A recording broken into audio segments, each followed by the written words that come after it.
देखिए, ये इंडी गठबंधन का अंदरूनी मामला है, लेकिन मूल सवाल यह है कि आप गैर भाजपा मोर्चे की बात करते हैं, लेकिन राष्ट्रीय जनता दल के माननीय सांसद मनोज झा जी ने कल प्रेस कॉन्फ्रेंस में सीधे तौर पर कहा कि कुछ लोग आंख मिचौली का खेल खेलते हैं।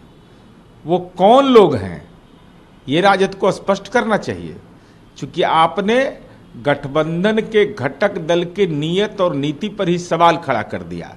अब वो आप कितने पर लड़िएगा, वो कितने पर लड़ेगा, ये तो उनका अंदरूनी मामला, इससे हमारा कोई लेना देना नहीं। बीजेपी ने महाराष्ट्र में है पहले सूची की जारी कर दी, 99 उम्मीदवारों को पहले वो महाराष्ट्र में। अब ये तो महाराष्ट्र के अंदर विधानसभा चुनाव है, तो भारतीय जनता पार्टी केंद्रीय पार्टी है, तो उसने अपना उम्मीदवार की घोषणा की। प्रधानमंत्री ने कहा है कि काशी को अपने हाल में छोड़ दिया गया था, इसलिए मैं हर काशी वासी के सामने एक सवाल उठा रहा हूँ कि कौन सी मानसिकता के कारण था कि काशी में विकास से वंचित रह गई थी। 10 साल पहले की स्थिति याद है, बनारस को विकास के लिए तरसना पड़ता था, उत्तर प्रदेश में लंबे समय तक सरकारें चली, भाई भतीजावाद और तुष्टिकरण की राजनीति को कांग्रेस व समाजवादी पार्टी, इन पार्टियों में प्राथमिकता न तो पहले थी और न भविष्य में भी। हिंदुस्तान का गौरवशाली इतिहास रहा है और आध्यात्मिक पर्यटन का यह महत्वपूर्ण क्षेत्र रहा है, और काशी, जिसको आज वाराणसी कहा जाता है, काशी तो पर्यटन का एक महत्वपूर्ण क्षेत्र रहा है। तो पर्यटन के क्षेत्र में अगर आधारभूत संरचना का विकास होगा तो स्वाभाविक रूप से उसका लाभ मिलता है।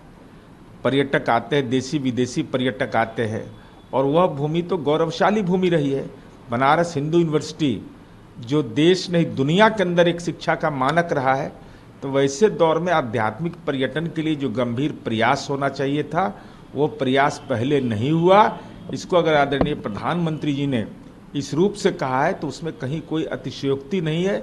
सच को विरोधियों को कबूल करना चाहिए। कश्मीर में आतंकवादी हमला हुआ है, 3 बिहारी मजदूर की मौत हुई, कुल 7 लोग कि कश्मीर देश का मुकुट है और जम्मू कश्मीर में लोकतांत्रिक तरीके से चुनाव हुआ है, तो स्वाभाविक है कुछ लोग को बर्दाश्त नहीं हो रहा है, तो आतंकी गतिविधियां कर करके निरीह लोगों की कायरतापूर्ण कार्रवाई करते हैं। लेकिन ये हिंदुस्तान है, इसका सैन्य पुरुषार्थ इतना मजबूत है कि जो भी प्रायोजित आतंकवाद कर रहे हैं वैसे लोगों को मुंह खाना पड़ेगा। बिहार में 4 सीटों पर उपचुनाव होना है, आप लोगों ने भी कल जारी कर दिया कैंडिडेट का। उधर महागठबंधन वो भी दावा कर रहे हैं कि 4 सीटों जीतेंगे। नहीं, देखिए, अब तो चुनावी मैदान है। महागठबंधन तो लोकसभा चुनाव में भी दावा कर रहा था, हालांकि उसके बाद स्वरूप में परिवर्तन आया। अब कांग्रेस पार्टी तो राजनीतिक बीपीएल हो गई। दे दो राम दिला दो राम, देने वाला सीताराम। एक भी सीट कांग्रेस को नसीब नहीं हुआ। ये हमको चिंता का लगता है कि राष्ट्रीय पार्टी अब क्षेत्रीय पार्टी के सामने दंडवत होने के बाद भी यह राजनीतिक हालात है। गिरिराज सिंह है, वो हिंदू स्वाभिमान यात्रा पर निकले हुए हैं। भारतीय जनता पार्टी ने के प्रदेश नेतृत्व ने उस यात्रा से अपने आप को किनारा कर लिया, लेकिन ये कैसा स्वाभिमान? अगर संख्या बल के आधार पर आप कहेंगे तो भूमिहार जाति का तो संख्या घट गया, जाति गणना में कायस्थ लोगों की संख्या घट गई, राजपूत समुदाय का घट गया, जिनका शैक्षणिक स्तर होगा उनका घटेगा, तो उनका स्वाभिमान का क्या होगा? अरे स्वाभिमान तो इस बिहार का मंदिर और मस्जिद को गुलजार करने में है। लोग मजार में भी जाते हैं, मंदिर में भी जाते हैं, इबादत भी करते हैं, पूजा भी करते हैं, छठ इस्लाम मानने वाले लोग भी करते हैं, और यही तो तहजीब हमारी रही है। और ये तहजीब ही आज हिंदुस्तान का और भारत की पूंजी है। अब कौन किसका स्वाभिमान बचा रहे वो जाने। ये भी उन्होंने कहा कि हिंदू तब ही सुरक्षित है जब वो एकजुट होंगे। अरे भाई, एकजुट होने के लिए तो बता तो रहे हैं कि दलितों की सबसे बड़ी संख्या है,